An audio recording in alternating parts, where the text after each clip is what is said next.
Bonjour à tous, on se retrouve aujourd'hui dans une nouvelle recette salée cette fois-ci.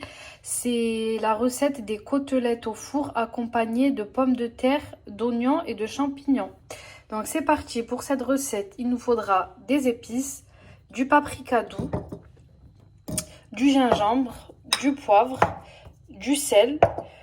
Ça c'est une épice qui vient du Maroc, c'est une sorte de sel à l'ail, d'huile d'olive, de côtelettes, de pommes de terre, de champignons. Alors, je vais commencer par l'assaisonnement de ma viande. Je viens mettre une cuillère à café de chaque épice. Un peu de paprika. Le sel, pas beaucoup, parce qu'après, moi, je viens mettre cette épice-là et elle est déjà salée. Vous, si vous n'avez pas cette épice, vous remplacez par de l'ail en poudre. Un petit peu de sel. Vraiment pas beaucoup vu que l'épice là-bas elle est salée. Du gingembre, du poivre. Moi j'ai un poivre assez fort, du coup j'en mets pas beaucoup. Du cumin.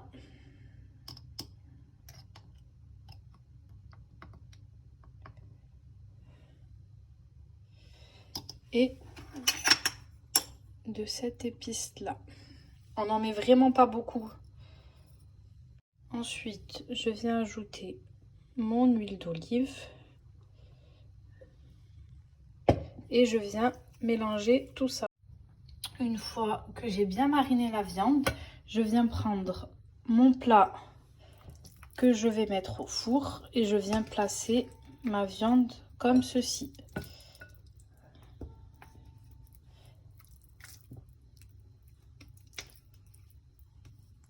Donc là, j'ai placé ma viande, je vais la laisser de côté. Je prends le récipient dans lequel j'avais ma viande, je viens mettre mes oignons que je vais épicer également. Moi personnellement, j'épice chaque chose tout seul, je trouve que ça a meilleur goût. Il y en a, je sais, qui mettent tout d'un coup et qui épicent tout d'un coup, mais moi je préfère faire comme ça. Donc là, je vais épicer mes oignons avec les mêmes épices que la viande. Gingembre, poivre, sel, un peu de paprika doux, un peu de cumin, un tout petit peu. Cette épice là, comme je vous ai dit, que vous remplacez avec de la poudre d'ail. Et voilà, et de l'huile d'olive. Donc voilà les filles, là j'ai ajouté toutes mes épices à mes oignons. Je viens mélanger tout ça. Hop. Voilà. Je récupère mon plat qui va aller au four. Et là, je viens mettre mes oignons un peu partout. Alors les filles, là, j'ai mis mes oignons sur ma viande. Je vais passer à l'assaisonnement des pommes de terre. Donc, je vais commencer par mon gingembre. Toujours les mêmes épices, hein. Gingembre, poivre, sel. Mon gingembre.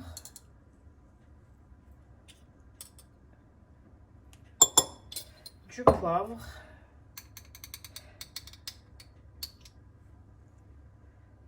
Hop. Du sel.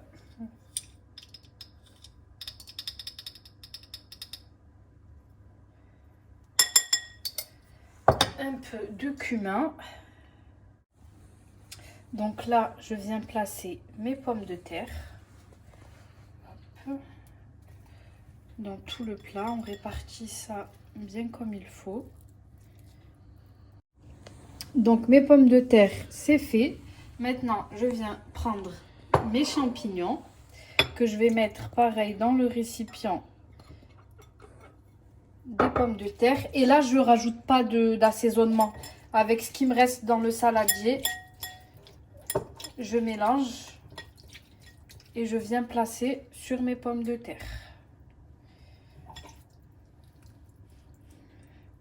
Hop, on en met partout, pareil, hein, comme les oignons et les pommes de terre. Ensuite, ce petit jus là, les filles, vous le jetez pas. Je vais venir ajouter de l'eau, de l'huile d'olive et c'est ce qui va me donner la sauce dans mon plat. Donc là, les filles, comme je vous ai dit, j'ai mélangé de l'eau, de l'huile et j'ai un tout petit peu épicé ce mélange pour que ça me fasse la sauce dans mon plat. Pour que la sauce, elle ait du goût également. Donc les filles, une fois que j'ai tout mis, je suis venue mettre, franchement, ce mélange-là de chez Lidl, je suis venue en mettre par-dessus un petit peu. Ça donne du goût à tous les plats. J'aime trop, trop, trop, que ça soit dans les salades, dans les plats en sauce. J'en ai mis un petit peu par-dessus. Et là, je vais venir mettre mon papier cuisson, mon papier aluminium. Et on va venir enfourner 1 heure et demie à surveiller à 200 degrés. Moi perso, je vais mettre la chaleur tournante et je vais vous montrer une technique pour avoir une viande très tendre. Donc la petite astuce pour une viande super tendre, on va venir prendre un récipient qui va au four, on va le remplir d'eau, on va mettre ce récipient sous notre plat. En fait, le fait de faire ça, l'eau va devenir de la vapeur et c'est cette vapeur qui va nous donner une viande hyper tendre. Je vais vous montrer ça tout de suite. Donc là, j'ouvre mon four. J'installe mon petit récipient, sans se brûler bien sûr parce que le four est en train de chauffer. Et là, je mets mon plat sur la vapeur qui va s'échapper du récipient. Et là, je ferme. Et voilà, après un peu plus d'1 heure de cuisson, on vient vérifier nos pommes de terre, notre viande. Donc là, en l'occurrence, c'est cuit. Elles sont hyper fondantes, les pommes de terre. Il n'y a plus qu'à déguster.